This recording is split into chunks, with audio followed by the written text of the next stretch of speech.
रूहों से प्यार करने वाले तो हमेशा तड़पते हैं। एक बार फिर मेरा मन छोटे सपनों के पीछे भागने लगा था। कुछ दिनों बाद ही बीटेक का रिजल्ट भी आ गया था। मैंने परीक्षा पास कर ली थी। एक बार फिर मैं पटना में थी। मैं तुमसे मिलने तुम्हारे ऑफिस चली गई थी। तुमने जल्दी ही मुझे अंदर बुला लिया था। मैं तुम्हारे सामने बैठी थी, पर न जाने क्यों अपनेपन का कोई एहसास आज मुझे महसूस नहीं हो रहा था।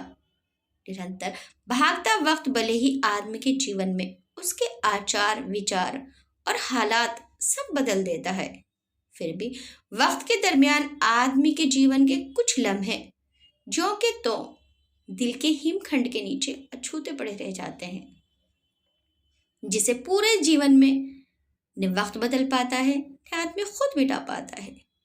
एक लंबा समय गुजर जाने के बाद भी मैं क्या उस लिखे को चाहकर भी मिटा पाई हूं, जिसे कभी वक्त ने मेरे अतीत के पन्नों पर लिख दिया था। आज कितने दिनों बाद मैं घर में अकेली थी, वह भी छुट्टी के दिन। सासू माँ मेरे बेटे आर्यन और पति राजीव के साथ एक रिश्तेदार के घर गई थी। फुर्सत के पल पाकर मैं सोना चाहती थी, पर अकेलापन पाकर अतीत के पन्नों की फड़फड़ाहट कुछ ज्यादा ही बढ़ने लगी थी। न चाहते हुए भी तुम्हारी बहुत याद आ रही थी।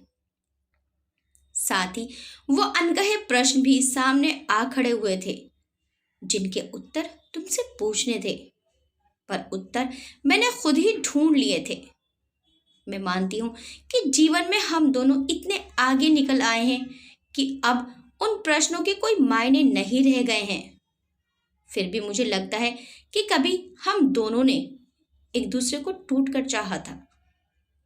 मेरे भविष्य की हर कल्पना में तुम हुआ करते थे, फिर चुपचाप मेरे जीवन से चले क्यों गए? मुझे यूं अकेला छोड़कर क्यों मेरे जीवन के रंगों को तुमने छीन लिया, बिना किसी अपराध के ठुकरा कर? जो मेरा अपमान किया था उसकी कचोट आज भी मुझे महसूस होती है। भले ही हम दोनों ने कभी एक दूसरे को आई लव यू नहीं कहा था, फिर भी उस कच्ची उम्र में भी हम दोनों जानते थे कि हमारा प्यार शब्दों का मोहताज नहीं था। बिना बोले ही तुमने मुझे अपने प्यार का एहसास इतनी गहराई से करवाया था कि मैं तुम्हारे अलावा किसी और के साथ रहने के बारे में सोच भी नहीं सकती थी। कॉलेज के फर्स्ट ईयर से ही हम दोनों जिंदगी की धूप छांव में साथ रहे। एक दिन भी तुम मुझे कॉलेज में नहीं देखते तो मेरे घर के आसपास मंडराने लगते। सबकी नजरों से छुपाकर दिए गए तुम्हारे एक एक फूल को मैं भी कितने जतन से किताबों में छुपा कर रखती थी। फूलों का पूरा एक हर्बेरियम ही तैयार हो गया था। आज भी वह हर्बेरियम दिल्ली में मेरी अलमारी में रखा हुआ है, जो हमारे प्यार का गवाह है। ग्रेजुएशन में तुम पूरी यूनिवर्सिटी में फर्स्ट आए थे। तुम्हारी अलमस्त और बेफिक्र जिंदगी में नौकर की फिक्र भी मेरे ही कारण समा गई थी। इस फिक्र ने तुम्हें पूरी तरह जिम्मेदार बना दिया था, जो तुम्हारे चेहरे से स्पष्ट दिखता था। चिंता कैसे ना हो, कोई अच्छी नौकरी नहीं मिली तो तुम्हारे पिताजी खुद इतनी बड़ी पोस्ट पर हैं। मुझ जैसे साधारण परिवार के लड़के को क्या देखकर तुम्हारा हाथ सौंपेंगे? तुम्हारे घर की शान और शौकत भी तो कम नहीं है, जिसे देखकर मुझे दूर से ही घबराहट होने लगती है। तुम्हें पाने के लिए मुझे कम से कम एक उच्च पद तो प्राप्त करना ही होगा।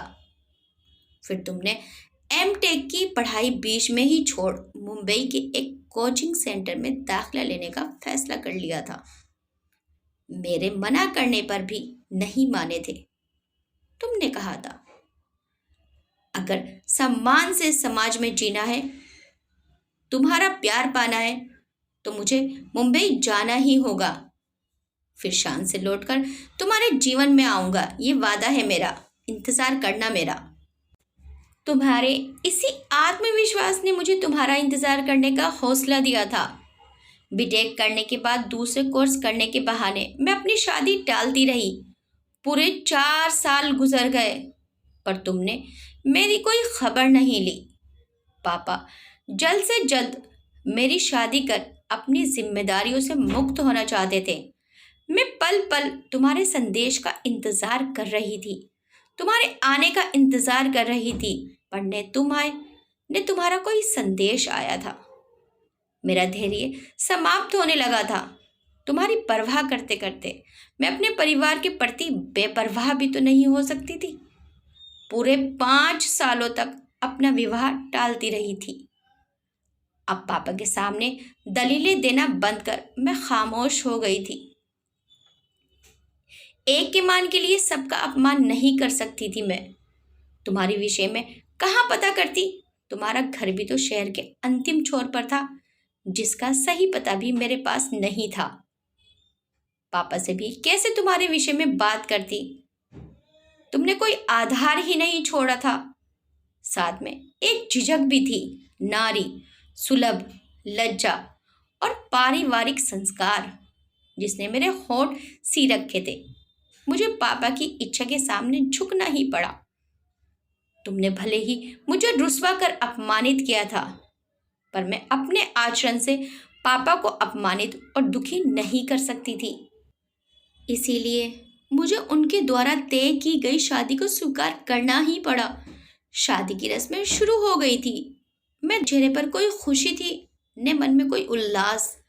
आंखें रो रो कर फूल गई थी, जिसे लोग मायका छूटने की व्यथा समझ रहे थे। नियत भी हमारे साथ न जाने कौन कौन से खेल खेलती है। शादी में मात्र 4 दिन बाकी थे। तब राधा, जो कभी हमारी क्लासमेट हुआ करती थी, मुझे बताया कि आज ही तुमसे उसकी मुलाकात हुई है। तुम एक आईएएस अधिकारी बन गए हो और ट्रेनिंग समाप्त कर पटना लौटे हो। अपने पुराने सभी सहपाठियों से मिलना चाहते हो। यह सब सुनकर मैं स्तब्ध रह गई थी। इतने दिनों बाद खबर मिली भी तो तब, जब रस्म और रिवाज के साथ एक नए रिश्ते में बनने की मेरी सारी तैयारी पूरी हो चुकी थी। दिल चाह रहा था कि अभी भी समय है, सारे बंधन तोड़कर तुम्हारे पास चली जाऊं।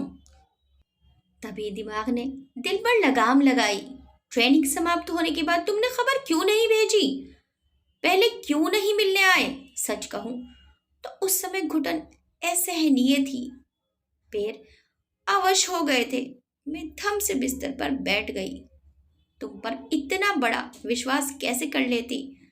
अब तक के तुम्हारे आचरण ने मुझे घुटन, दर्द, अपमान के सिवा कुछ नहीं दिया था। तुमने अगर मुझसे सारे संबंध तोड़ लिए थे तो साफ साफ मुझे बताया तो होता। तुम्हारे प्यार का भरम ही टूट जाता। तुम्हारी चुप्पी को हाँ समझकर अब मैं अपने जन्मदाता के अपमान और कलंक का कारण नहीं बन सकती थी। दोनों कुल को कलंकित नहीं कर सकती थी। मन की गति भी कितनी विचित्र होती है, जिसके बिना जीने की कल्पना तक नहीं की थी, जिसके साथ भविष्य के अनगिनत सपने बुने थे मैंने, उसी की सारी यादों को रद्दी पेपर की तरह लपेटकर शादी के हान कुंड में डालकर एक अजनबी के साथ कदम से कदम मिलाकर 7 फेरे ले लिए, पूरी निष्ठा के साथ उसके साथ जीवन में आगे बढ़ गई थी।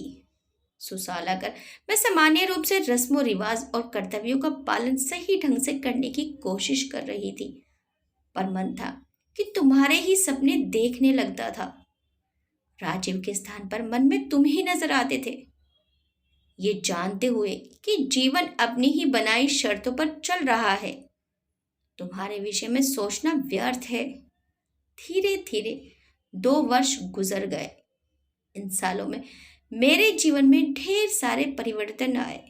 वैसे भी शादी के बाद लड़कियों के जीवन की दिशा और दशा दोनों ही बदल जाती है, जो उसे पढ़ने को भी झेलने की शक्ति देती है। नए परिवेश में नए लोगों के साथ सामंजस्य बिठाने की चेष्टा में उसका पूरा व्यक्तित्व ही बदल जाता है। उसमें पहले से भिन्न एक नई आत्मा का प्रवेश हो जाता है, जिसमें उसके जीवन की हर पुरानी बात अतीत की परछाई मात्र रह जाती है। वैसे भी समय की गति इतनी तेज होती है कि जीवन के हर विनाशकारी तत्व को अपने साथ बहा ले जाती है। तब होती है एक नए सृजन की शुरुआत, एक नई दुनिया का आवाहन। मैं भी एक नए सृजन में व्यस्त हो गई थी। इन उस गुजरे बरसों में मेरे तमाम अनसुलझे अनकहे सवालों के जवाब भले ही नहीं मिले, पर एक परिवर्तन जरूर मेरे अंदर आया। मैं राजीव से धीरे धीरे बहुत प्यार करने लगी थी।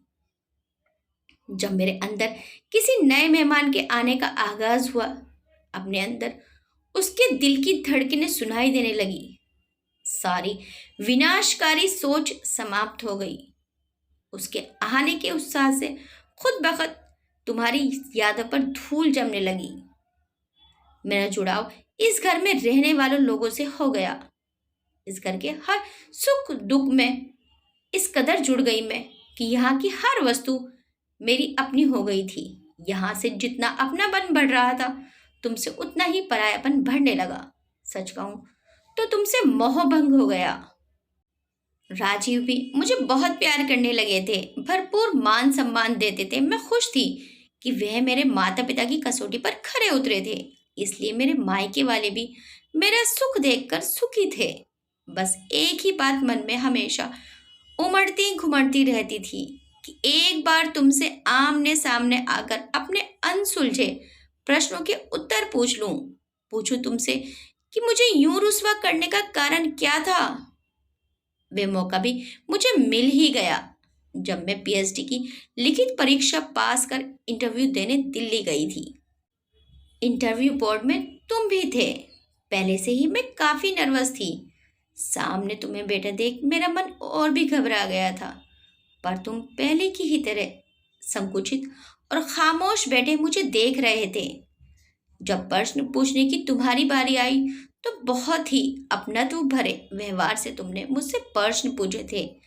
एक बार तो मुझे ये भी लगा कि तुम मेरी सहायता करना चाह रहे हो। फिर तो मैं और ज्यादा देर तक तुमसे नाराज नहीं रह पाई थी। मुझे तुम्हारे वहां होना अच्छा लगने लगा। इंटरव्यू के बाद जब मैं बाहर कैंपस में बने बेंच पर आकर बैठी तो दिल की धड़कनों पर काबू रखना मुश्किल हो रहा था। अभी जो आत्मीयता इंटरव्यू के दौरान महसूस हुई थी, वह बरसों पहले हम दोनों के बीच की आत्मीयता की याद दिला गई। अभी मैं उलझन में ही थी कि तुम्हारा ड्राइवर आकर मुझसे बोला, मुझे साहब ने भेजा है, चलिए आपको घर छोड़ दूं। दूर खड़े तुम मुस्कुरा रहे थे। तब मुझे लगा था कि मैं गलत नहीं थी। तुम अब भी मुझे प्यार करते हो, मेरा साथ चाहते हो। मुझे खुद को खास होने का एहसास होने लगा था। उतनी ही शिद्दत से तुम्हारे प्यार को खो देने का मलाल भी हुआ था। एक चुंबकीय शक्ति मुझे तुम्हारी ओर खींचने लगी थी। मेरी बरसों की शांति भंग हो गई थी। एक बार फिर मेरा मन झूठे सपनों के पीछे भागने लगा था। कुछ दिनों बाद ही पीएचडी का रिजल्ट भी आ गया था। मैंने परीक्षा पास कर ली थी। एक बार फिर मैं दिल्ली में थी। मैं तुमसे मिलने तुम्हारे ऑफिस चली गई थी। तुमने जल्दी ही मुझे अंदर बुला लिया था। मैं तुम्हारे सामने बैठी थी, पर न जाने क्यों अपनत्व का कोई एहसास आज मुझे महसूस नहीं हो रहा था। आईएएस ऑफिसर बन जाने की शालीनता तुम्हारे चेहरे से झलक रही थी। तुम पहले से काफी स्मार्ट नजर आ रहे थे। मुझे देख बेचैनी से पहलू बदलते हुए तुमने कहा था, तुम्हारा पीएचडी में एडमिशन हो गया। ये जानकर बहुत खुशी हुई। तुम्हें मेरी हार्दिक बधाई। तुम ज्वाइन करने की तैयारी करो। मुझे एक काम से जाना है। तुम उठ गए थे। मैं भी तुम्हारे साथ बाहर आ गई थी। मैं घर लौट आई थी।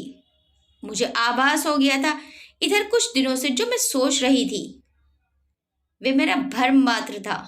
समय के साथ अब तुम्हारी सोच शायद बदल गई थी। कम उम्र का प्यार तुम्हारी नजरों में अब शायद बचपना था, जिसमें कोई गहराई नहीं थी। अब तुम्हारी सोच परिपक्व हो गई थी। इसलिए तुम्हारा मुझे आज की तरह छोड़कर चले जाना ही सत्य था। बाकी सब नजरों का धोखा। बदलते परिवेश में तरुणाई का बचपन वाला प्यार तुम्हारी नजरों में शायद ना समझी और पागलपन साबित हुआ था। तभी सब कुछ तुमने आसानी से भुला दिया। घर आई तो आर्यन दौड़कर मुझसे लिपट गया। उसकी आवाज से मेरे मन के सोए हुए तार झंकृत हो गए।